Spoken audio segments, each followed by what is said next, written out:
Assalamualaikum warahmatullahi wabarakatuh. Nama saya Muhammad Syauqi Abdullah dari Prodi Bahasa dan Sastra Arab. Pada pertemuan mata pelajaran Islam dan Budaya kali ini, saya akan membahas tentang bab Islam dan kemajemukan umat. Ini kita mulai ke latar belakang. Dilihat dari segi etnis, budaya, dan bahasa, suku dan agama Indonesia memang merupakan bangsa yang majemuk. Bangsa yang majemuk ini berarti kita bermacam-macam ya, bermacam-macam suku, bermacam-macam bangsa, ras, dan agama. Di sini Indonesia majemuk maksud di situ. Kemajemukan ini ibarat pisau bermata dua, bisa membawa berkah dan juga bisa membawa bencana. Kapan kemajemukan bisa membawa berkah dan kapan kemajemukan bisa membawa bencana amat tergantung pada cara bangsa Indonesia menyikapi kemajemukan itu. Jadi sikap kita terhadap perbedaan kemajemukan itu gimana? Nah, itu juga mempengaruhi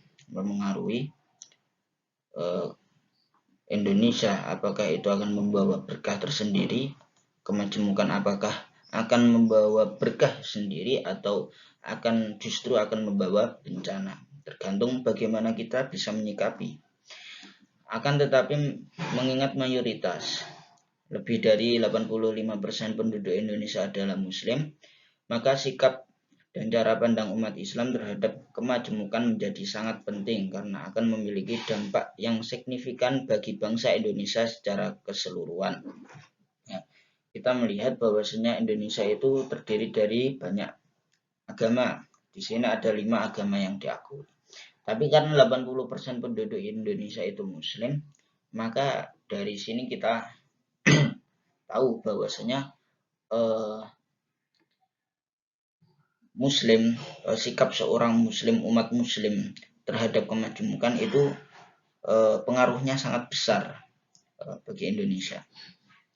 Manakala umat Islam memandang kemajemukan sebagai sesuatu yang positif, maka pandangan itu akan memberikan kontribusi yang penting bagi terwujudnya kemajemukan yang bisa membawa rahmat.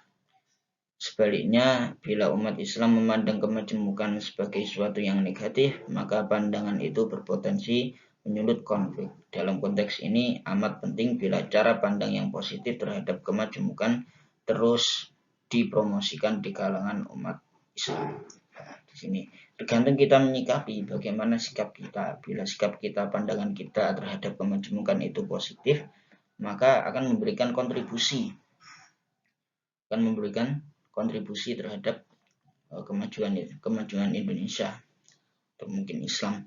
Nah, tapi apabila umat Islam itu sendiri memandang kemajemukan sebagai sesuatu yang negatif, sedikit-sedikit khilafah atau bagaimana, itu biasanya orang-orang radikalisme, maka seakan-akan itu berpotensi menyulut konflik.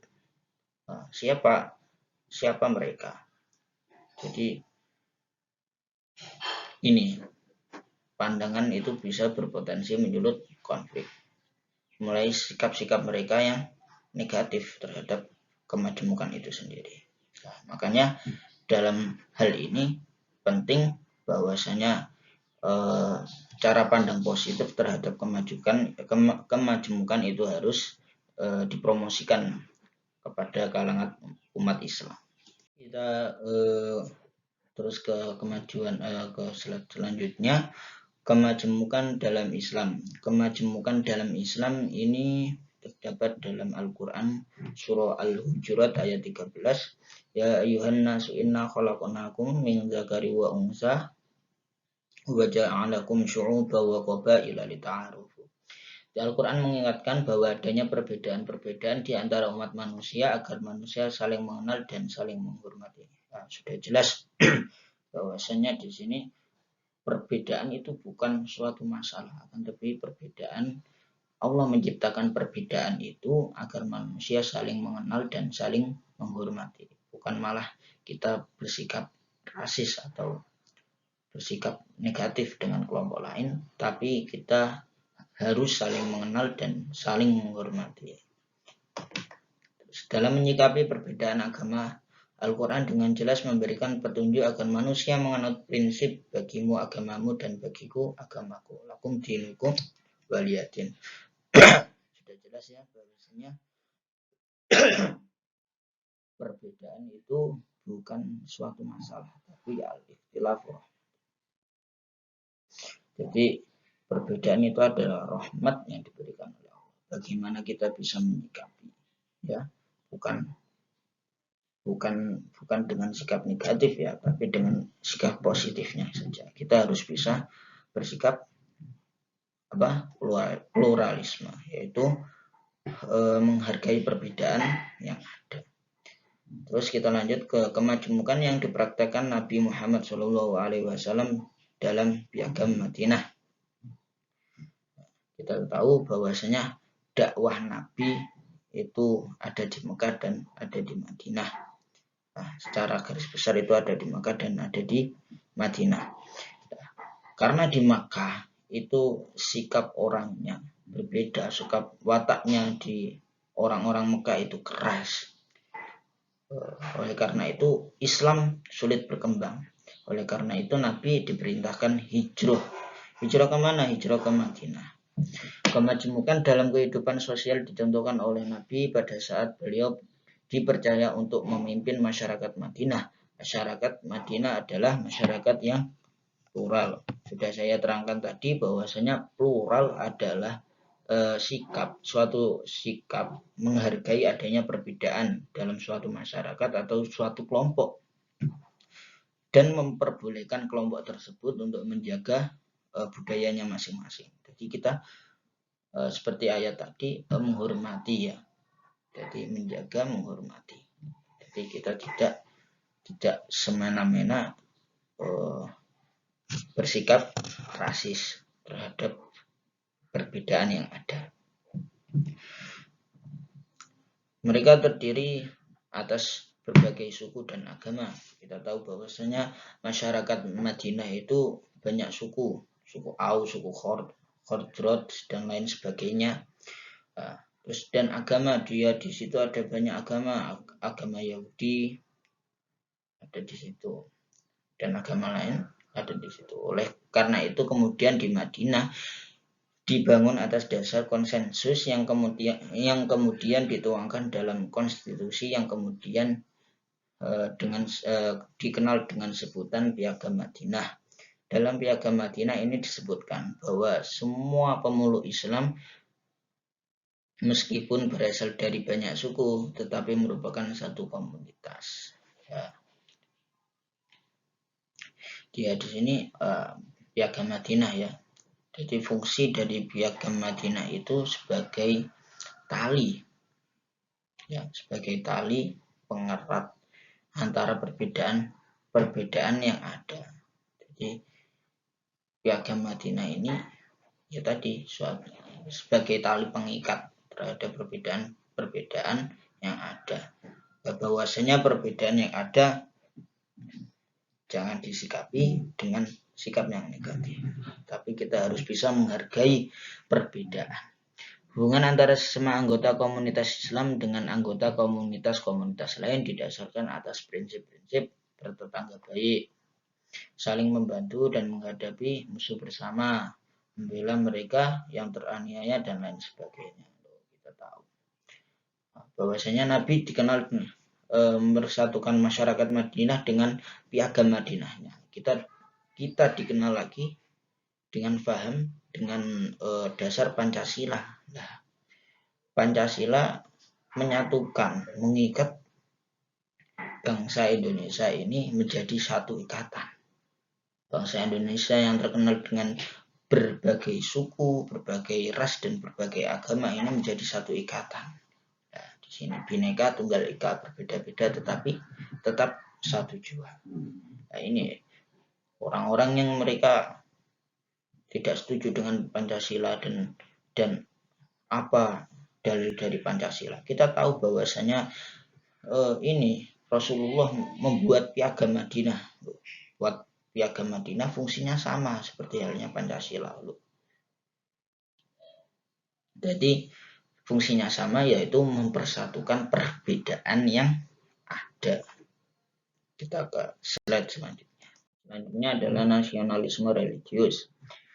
Nasionalisme dapat diartikan kemampuan untuk menyintai bangsa dan negara, atau dapat diartikan mencintai bangsa dan negara. Nasionalisme menuntut adanya perwujudan nilai-nilai dasar yang berorientasi kepada kepentingan bersama dan menghindarkan dari segala legalisasi kepentingan pribadi yang merusak tatanan kehidupan bersama.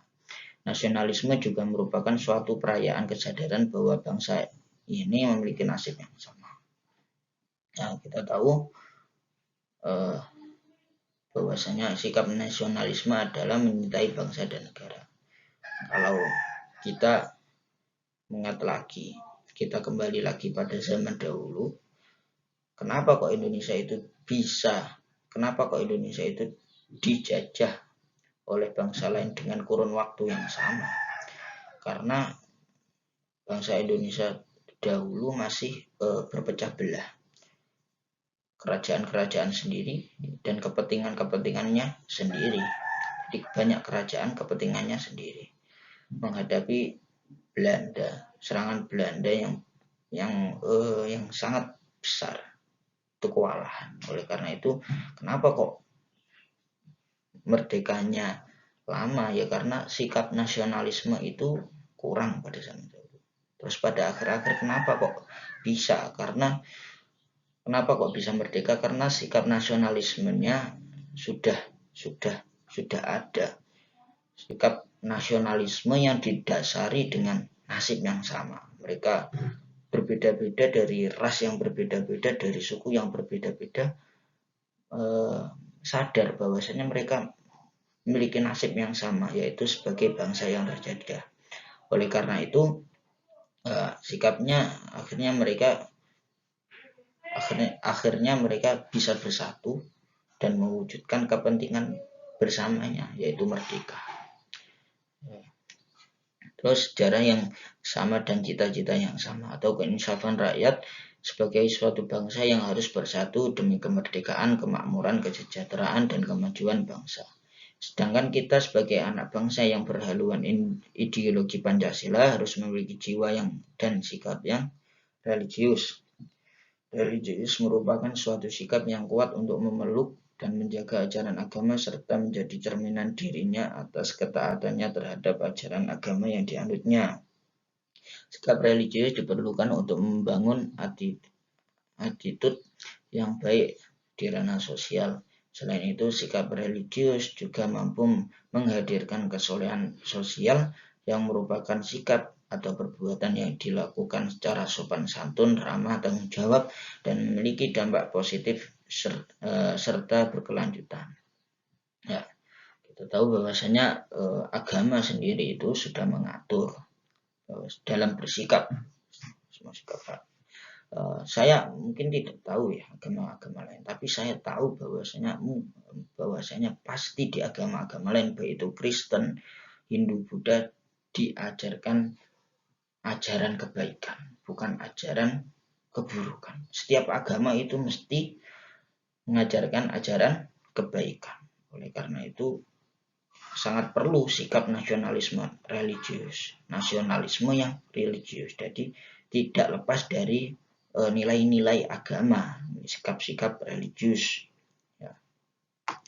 Karena kita masih membutuhkan banyak manusia-manusia teladan atau the great people untuk bisa menuntun negeri ini menjadi negeri yang lebih baik, makmur, sejahtera, sentosa. Religi sendiri memiliki peran penting dalam menata tatanan individu dan sosial. Bahkan religi juga bisa memberikan solusi atas problematika di berbagai bidang.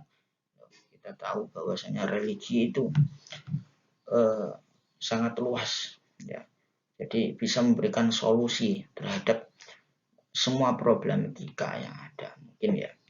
Karena kita tahu negara ini sendiri masih banyak orang-orang yang melakukan seperti contohnya korupsi atau lain sebagainya. Itu karena sikap religius mereka kurang. Kalau kita melihat bahwasanya sikap religius mereka tinggi, tidak mungkin mereka mencuri atau tidak mungkin mereka korupsi. Karena dalam agama sendiri itu sudah diatur bahwasanya mencuri itu tidak boleh hukumnya. bukan lagi dalam negara ya, dalam agama sendiri itu sudah diatur. Nah, ini itu presentasi dari saya tentang pembahasan Islam dan kemajemukan. Sekian dari saya, kurang lebihnya mohon maaf. Wassalamualaikum warahmatullahi wabarakatuh.